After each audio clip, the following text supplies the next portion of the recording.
सरकार ने भी एक तरह से सबको समायोजित करके और कोर्स में परिवर्तन किया है कि पहले एक विडंबना कह लीजिए या उदासीनता कह लीजिए बच्चों की ओर से भी कि गुरुकुलों में वो आधुनिक शिक्षा नहीं दी जा रही है, इसलिए कोर्स में परिवर्तन कर दिया है कि अब आप अंग्रेजी भी, साइंस भी, ये सब वगैरह, कंप्यूटर वगैरह पढ़ सकते हैं।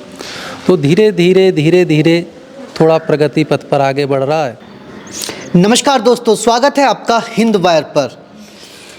चुनावों की चर्चाओं के बीच इस वक्त हम हापुड़ डिस्ट्रिक्ट के पूट गांव में हैं। चूँकि बात सनातन की हो रही है, बात धर्म की हो रही है, चुनाव प्रचार में तरह तरह की बातें हो रही हैं। मुझे इसी बीच एक याद आई कि यहाँ एक गुरुकुल है और गुरुकुल पद्धति आखिर क्यों कमज़ोर पड़ती जा रही है। यहाँ सनातन की नींव रखी जाती है, क्यों यहाँ आने वाले विद्यार्थियों की संख्या थम सी जाती रही है।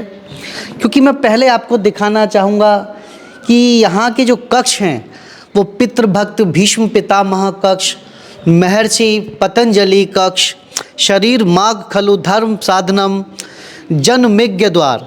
तो इस तरीके से ये प्रसाधन द्वार है, जो कि आज के समय में कई चर्चा भी हम आगे करेंगे। आचार्य जी मेरे साथ हैं।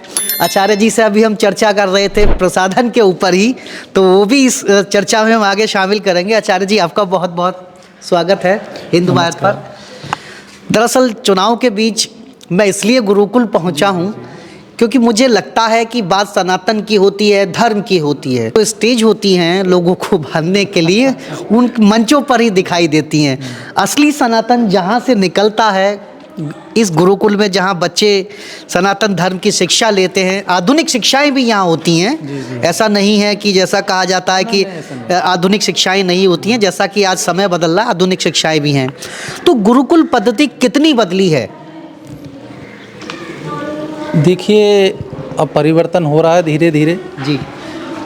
सरकार ने भी एक तरह से सबको समायोजित करके और कोर्स में परिवर्तन किया है कि पहले एक विडंबना कह लीजिए या उदासीनता कह लीजिए बच्चों की ओर से भी कि गुरुकुलों में वो आधुनिक शिक्षा नहीं दी जा रही है, इसलिए कोर्स में परिवर्तन कर दिया है कि अब आप अंग्रेजी भी, साइंस भी, ये सब वगैरह, कंप्यूटर वगैरह पढ़ सकते हैं।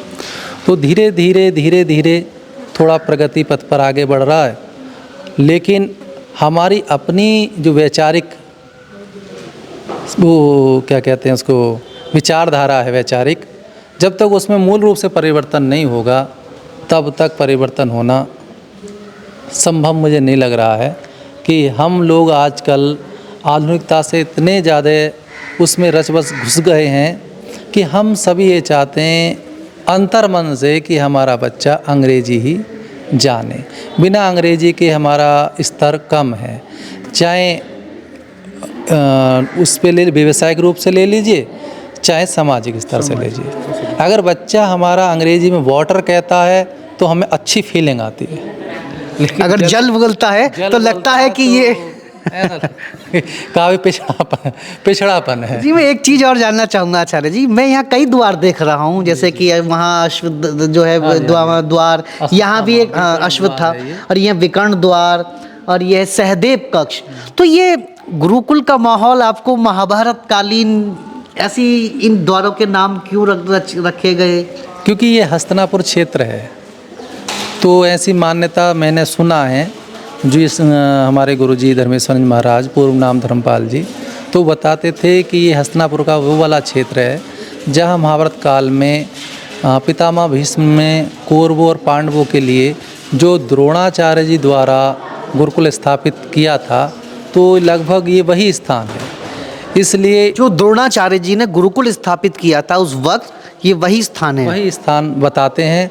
तो इसलिए सभी यहाँ के जितना भी गुरुकुल परिसर है, इनके प्रकोष्ठों के भवनों का नाम उन्हीं के नाम पे रखा गया है, जिससे कम से कम जब हम यहाँ आएँ तो इतना तो हम जान ही लें।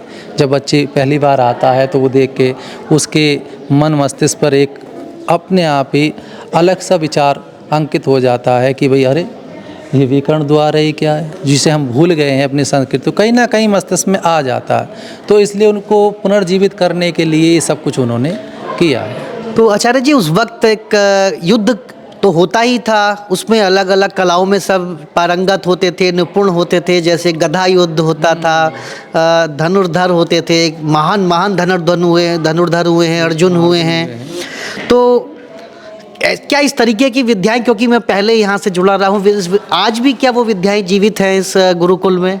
हाँ, जीवित हैं, लेकिन अब थोड़ा सा कालांतर में समय में जैसे परिवर्तन हुआ है, तो धीरे धीरे समय समय पर उन विद्याओं का अभ्यास कराया जाता है। लेकिन अभी ऐसा नहीं है कि नियमित, क्योंकि उसमें कुछ बाधाएं भी आती हैं कि आर्थिक स्थिति ऐसी नहीं होती है, स्थान भी चाहिए और वो करने वाले भी चाहिए और बच्चों को सिखाने के लिए वो ट्रेनर भी चाहिए।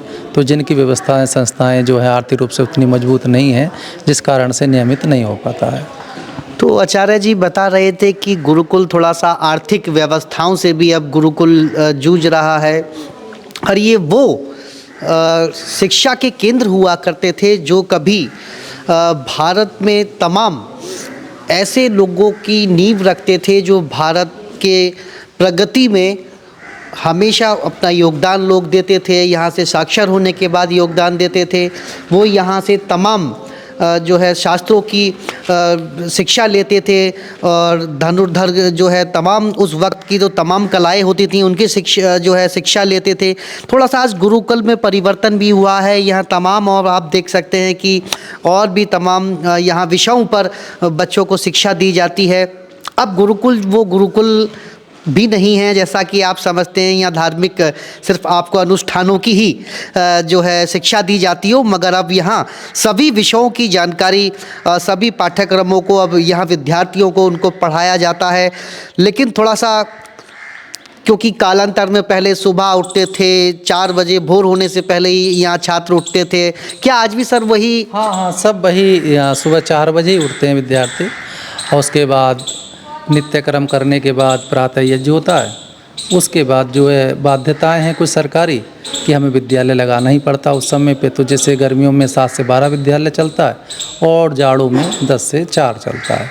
तो सरकारी मान्यता अनुसार जो है ये हमें करना ही पड़ता है। तो इसलिए व्यवस्थाएं वही, बाकी दिनचर्या अपने अनुसार हम चलाते हैं। सर जी, क्या अभी आपको महसूस होता है कि सरकार को और किस तरीके की सुविधाएं गुरुकुलों को देनी चाहिए ताकि विद्यार्थी, यहाँ से निकलने वाले विद्यार्थी और उत्कृष्ट हो सकें? देखिए, सबसे पहले मूलभूत समस्या गुरुकुल की ये होती है, जो मैंने देखा है, जाना है, सभी गुरुकुल समाज के ऊपर निर्भर होते हैं। तो जब तक उनका आय का स्रोत मुख्य रूप से अपना ना हो या सरकारी कोई अनुदान इस तरह, तब तक मुझे नहीं लगता कि गुरुकुल आत्मनिर्भर हो पाएंगे। क्योंकि आय का सबसे बड़ा स्रोत होना आवश्यक है, क्योंकि समाज पे, अब समाज से हम कहाँ तक कर पाएंगे, और उतना नहीं हो पाता समाज से जितना बच्चे को चाहिए। क्योंकि अगर हम दूसरी संस्थाओं से अगर तुलना करें तो हाँ, उनके लिए सारी सुख सुविधाएं, क्योंकि वो धन लेते हैं, हमारे पास इतना धनाभाव होता है, इस कारण वो सारी सुविधाएं बच्चे को हम नहीं दे सकते जो उनकी मन स्थिति में होता है। बच्चा आता है, लेकिन वो तो यही सोच के आता है कि जैसे टेलीविज़न पे उसने देखा है कि वहाँ का हॉस्टल ऐसा है, वहाँ का गुरुकुल ऐसा है, वहाँ ये है, वहाँ ऐसे होगा, हमें धुले मंजे कपड़े मिलेंगे, बढ़िया एकदम एसी रूम होगा। एसी रूम भी नहीं होगा तो लैट्रिन बैठने पंखा चलता होगा। तो लेकिन जब यहाँ आके देखता है तो बच्चा तो नहीं समझता, ये सब तो धन के ऊपर निर्भर करता है। करना तो हमें स्वयं है। अगर हम चाहें तो कहीं भी, देखिए, निर्जन को हम वो बना सकते हैं, ऊसर भूमि को हम अपने परिश्रम खून पसीने से सींच के अच्छी फसल, लहलाती फसल ले सकते हैं। लेकिन बच्चा नहीं चाहता, उसे नहीं पता है, तो वो तो सुविधाएं चाहता है। तो इसलिए उनका आकर्षण इन सामान्य गुरुकुलों की ओर आने के बाद आरंभ में तो अच्छा लगता, फिर आकर्षण धीरे धीरे समाप्त हो जाता, क्योंकि वो तो आधुनिकता देखते हैं कि वहाँ का गुरुकुल ऐसा है, वहाँ का हॉस्टल ऐसा है, वहाँ एसी रूम होते हैं, ऐसा खाना होता है, कोट पैंट पहनते हैं, सारी सुविधाएं होती हैं। तो ये सब लगता है कि कहीं ना कहीं बच्चे की मन स्थिति को थोड़ा डामाडोल कर देता है। बाकी सब ईश्वरीय व्यवस्था है, करने वाला कहीं भी कुछ भी कर सकता है। ये ऐसा नहीं है कि यहाँ नहीं कर सकता है, यहाँ भी सब कुछ वही है। अगर बच्चा चाहे तो सब कुछ कर सकता है। आप दुनिया में कहीं से अच्छे संस्थान में चले जाइए, वही PNR पढ़ाया जाता, वही ABCD होता, इसके अलावा और दूसरा कुछ भी। लेकिन हाँ, उसके बाद की जो व्यवस्थाएं होती हैं, सुविधाएं होती हैं, उनमें धरती आसमान का अंतर होता है। तो बिल्कुल ये आचार्य जी थे जो हमको बता रहे थे कि ऐसा नहीं है, आप मेहनत करते हैं तो आप किसी भी खेत में लहलाती फसल ले सकते हैं।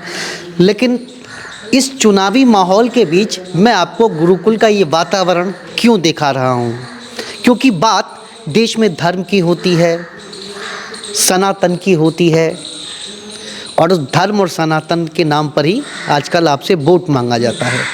ये आप ही का गुरुकुल है।